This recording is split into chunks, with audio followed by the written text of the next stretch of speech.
Hey everybody, it's me and I'm here with Ava. We are working on an introduction to the collar.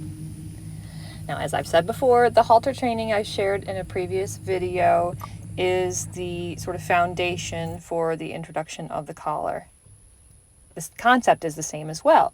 I begin with the touch command where I bring my fingers out, giving her direction on where I want her nose to go.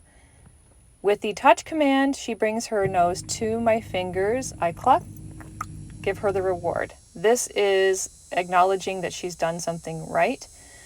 I've had people ask me before what the cluck means, and the cluck is given when she does exactly the behavior that I want. This gives her an idea of what to target for next time. So with the halter, I wanted her to bring her nose down and to be able to put the halter over her ears without her bringing her head up.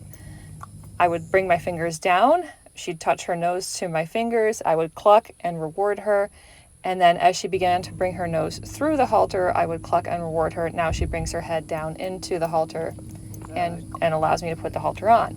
That concept is the same for collaring. The size of the collar can be a little intimidating at first, and it goes over the head, and it's snug. It can squeeze their face a little bit. So I take my time in allowing her to maybe just bring her nose in a little bit and ask her to bring her head down, bring her nose in a little further.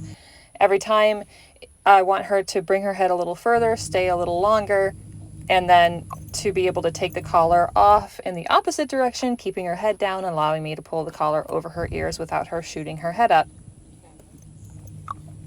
For me, I want a horse that is a willing partner.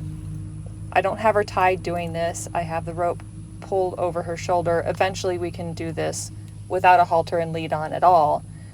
And the halter and lead is essentially for when and if she walks off or checks out, I can go and retrieve her easily. But right now she's there voluntarily. There's nothing tying her to me. For now, this is just fun and games.